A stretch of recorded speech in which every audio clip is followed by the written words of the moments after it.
Assalamualaikum warahmatullahi wabarakatuh. Innal hamdalillah nahmaduhu wa nasta'inuhu wa nastaghfiruh wa na'udzu billahi min syururi anfusina wa min sayyiati a'malina.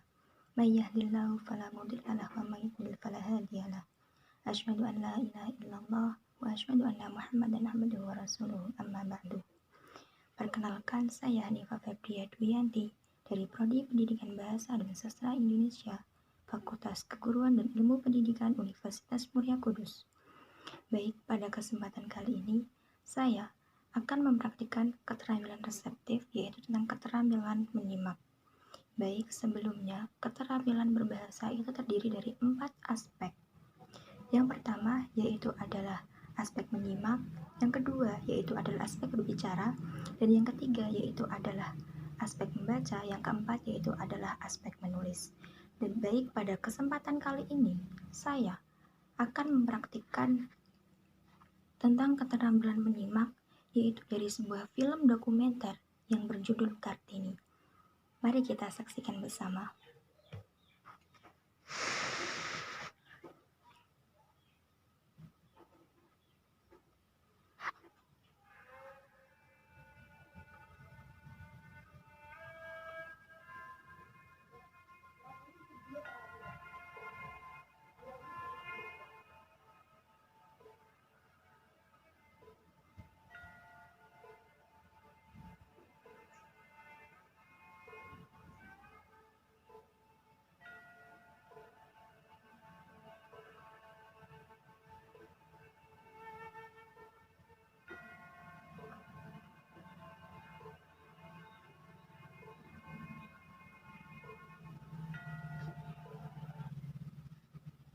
Baik, dari sebuah film yang telah saya simak, yaitu saya dapat mengambil kesimpulan dan saya bisa mengambil pemahaman tentang apa itu isi dari film yang berjudul Kartini. Baik, sebelum saya memaparkan tentang pemahaman saya tentang film yang berjudul Kartini, maka izinkanlah saya untuk membacakan biodata dari Raden Ajeng Kartini terlebih dahulu. Raden Ajeng Kartini kelahiran 21 April 1879 di Jepara, meninggal 17 September 1904 di Kabupaten Rembang. Adapun saudara kandung dari Raden Ajeng Kartini yaitu antara lain Rukmini, Kardinah, Sumatri, Kartina, Sulastri, Sosro Kartono, dan lainnya. Dan pasangan hidup dari Raden Ajeng Kartini yaitu adalah Raden Adipati Joyodiningrat. Dan adapun anak dari Raden Ajeng Kartini yaitu adalah Susalit Joyodiningrat, dan cucu dari Raden Ajeng Kartini yaitu adalah Budi Setia Susalit. Dan adapun orang tua dari Raden Ajeng Kartini yaitu adalah Raden Mas Adipati Aryo Sosroningrat, MA, dan ibunya yaitu adalah yang bernama Ngasira. Baik, di sini saya akan memaparkan tentang pemahaman saya dari film dokumenter yang berjudul Kartini. Film Kartini diangkat dari biografi asli seorang pahlawan kemerdekaan Indonesia yaitu Raden Ajeng Kartini. Beliau lahir pada tanggal 21 April, maka segenap bangsa Indonesia merayakan hari besar ini yang biasa didengar dengan sebutan Hari Kartini. Raden Ajeng Kartini disebut pahlawan Indonesia karena di masa penjajahan Belanda, pahlawan asal Jepara yang disapa dengan Raden Ajeng Kartini ini melakukan perjuangan emansipasi wanita.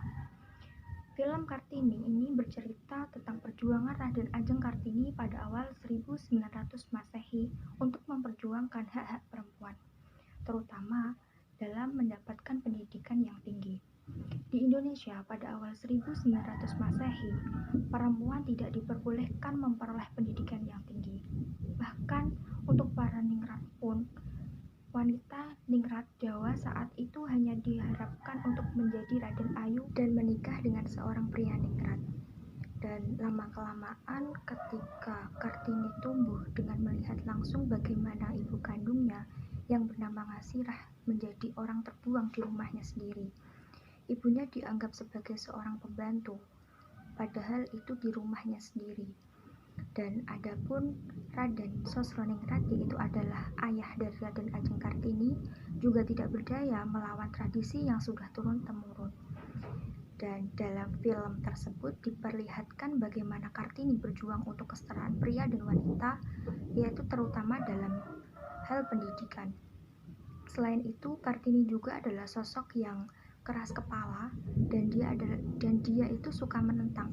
Dan contohnya sendiri itu ketika dia masih kecil, dia itu pernah meminta tidur bersama ibunya tapi dilarang oleh kakak-kakaknya dan dia pun sempat memberontak. Dan itulah salah satu contoh Kartini itu adalah sebagai sosok yang keras kepala dan mengekang. Dia itu harus menuruti apa kata dirinya sendiri.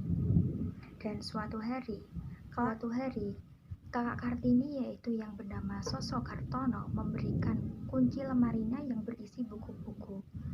Kunci itu diberikan sebelum kakak dari Raden Ajeng Kartini itu melanjutkan pendidikan ke Belanda. Dan yang awalnya Kartini itu kesepian, dia itu mulai menyelami berbagai buku-buku yang diberikan oleh kakaknya Sosro Kartono dari buku-buku yang ia baca. Dan dari buku-buku yang ia baca itu, dia merasa yakin akan mampu mewujudkan impiannya untuk menyetarakan hak perempuan. Dan salah satu yang menjadi fokus Kartini untuk menyetarakan hak perempuan yaitu adalah dengan menjamin pendidikan bagi perempuan. Kartini dibantu oleh para saudarinya yaitu adalah yang bernama Rukmini dan Kartina yang mencoba membangun sebuah sekolah untuk para wanita dan orang miskin yang dinamai sebagai Sekolah Kartini yang didirikan pada tahun 1912 di Semarang. Dan tidak hanya itu, Kartini juga mencoba membuka lapangan pekerjaan untuk para rakyat Jepara dan beliau itu membangun sebuah kerjasama bagi pahat yang kemudian itu yang diekspor ke Belanda. Maka dari situlah maka Kartini itu bisa menciptakan lapangan pekerjaan untuk para rakyat Jepara. Dan suatu saat itu ibunya Raden Ajeng Kartini yang bernama Kasirah berpesan kepada Kartini, dan pesan dari sang ibu yaitu adalah bahwa Kartini harus menempuh pendidikan agar tidak diperlakukan seperti ibunya. Dan pada keesokan harinya setelah ibu dari Kartini yang bernama Kasirah itu berpesan, dan pada keesokan harinya Kartini dipanggil oleh kakek dan ayahnya untuk berkumpul di ruang pertemuan. Dan pada saat itu Kartini dijodohkan dengan seorang Raden Adipati dari Kabupaten Kembang, yaitu adalah Raden Adipati Jayadiningrat. Dan Kartini itu akan menerima lamaran dari seorang adipati itu apabila syarat dari Kartini itu terpenuhi. Dan ada pun syarat dari Kartini yaitu ada 4, yaitu yang pertama yaitu adalah calon suaminya untuk menjunjung tinggi kesetiaan, untuk tidak berselingkuh ketika sudah memperistri Kartini. Dan yang kedua yaitu adalah setelah menikah Kartini tidak mau membasuh kaki suaminya karena dia tidak mau diperlakukan budak oleh suaminya. Dan yang ketiga yaitu adalah Kartini meminta agar suaminya membantu mendirikan sekolah-sekolah untuk para wanita dan para orang miskin. Terus yang keempat yaitu adalah Kartini meminta agar ibunya dipindahkan dari rumah belakang pindah ke rumah depan, dan ibunya itu harus dipanggil dengan sebutan Raden Ayu, bukan sebutan dengan Iyu Nasirah.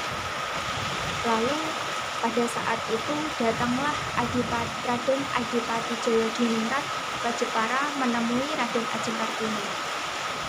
Dan Raden Adipati Jayadiningrat menyetujui atas syarat dari Raden Ajeng Kartini, dan Raden Ajeng Kartini menerima lamaran dari Raden Adipati Jayadiningrat. Dan ada pun pesan dari sebuah film ini sebagai seorang wanita, yaitu ada 3 pesan.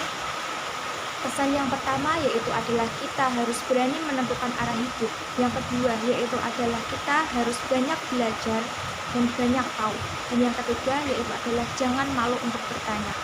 Kita sebagai wanita tidak boleh direndahkan oleh seorang laki-laki. bahwa perempuan itu merdeka, perempuan itu bisa menentukan jalan hidup, dan perempuan itu bisa sukses. Tidak hanya seorang laki-laki saja yang bisa sukses, tetapi perempuan juga bisa sukses. Baik, terima kasih dari saya. Apabila ada kekurangan dan kesalahan, mohon dimaafkan. Wabillahi taufiq wal hidayah. Wassalamualaikum warahmatullahi wabarakatuh.